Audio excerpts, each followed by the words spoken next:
All right, probably the last one of these little videos I'm going to make is looking at rational functions. That's the homework assignment that about half of you just turned in to me yesterday. And rational functions have are fractions that have algebraic expressions top and bottom. Okay, now a lot of you are still not giving me answers in the right form. When I write x equals 1, some of you are writing that for the x-intercept. Some of you are giving me that for an asymptote. And x equals 1 can mean a number of things. Okay, so remember that if I want intercepts, they need to be written as ordered pairs, not erased, but ordered pairs. X equals -4, -1, and 2. When we solve over here, that's fine, but when we plot them, we're going to label them as ordered pairs. Okay. X-intercepts happen when y is equal to 0. F of x is another name for y.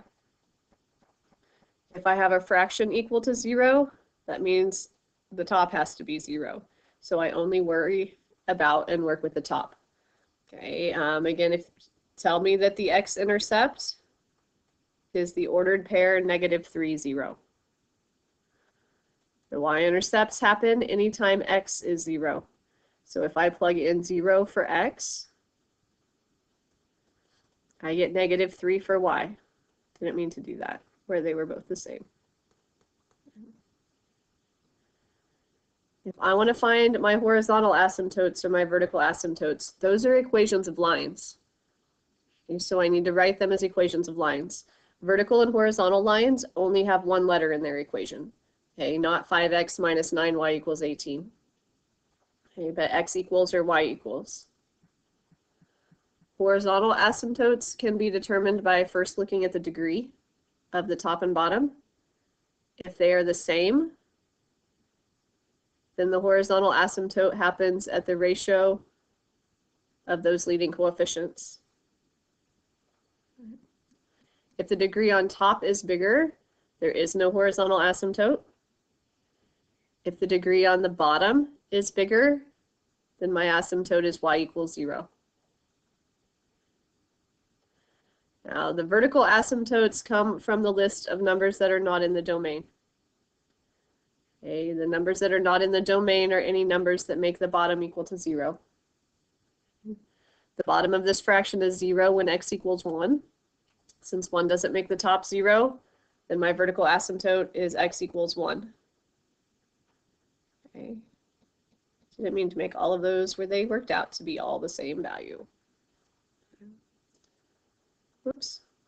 When I go to sketch a graph, I need to plot and show all of those pieces, okay, all of those parts, meaning I'm not going to leave the asymptotes off of here. I'm going to graph y equals 1 as the horizontal line right here. The graph of x equals 1, that looks more vertical than my axis. Okay, -3, 0. Is my x-intercept 0, -3? Is my y-intercept? Again, it's always a good idea to check and see whether or not your graph crosses or touches your horizontal asymptote, because sometimes it does. It will never touch or cross your vertical one, but sometimes it touches or crosses the horizontal one. Okay, since that can never be equal to 1, that means I've got half of my graph figured out. Okay, I'm never going to touch or cross this line. I'm never going to touch or cross that other line, so it's really more curved than what I was able to draw there. But that's what that piece of the graph looks like. But there's more graph over here, and I'm just not sure where to put that. So remember, the best thing to do, the best approach is just to pick a number bigger than 1 for x, plug it in, and find out what happens for y. You get 5 over 1. So when x equals 2, y is equal to 5. Again, because I never touch or cross either of these dotted lines, the rest of my graph will look like that. You need to be sure that anytime you're sketching a graph for me, whether it's your polynomial stuff, whether it's your rational stuff, whether it's anything else, your graph needs to match your work to get more credit than drawing me a calculator graph and having no work to support it.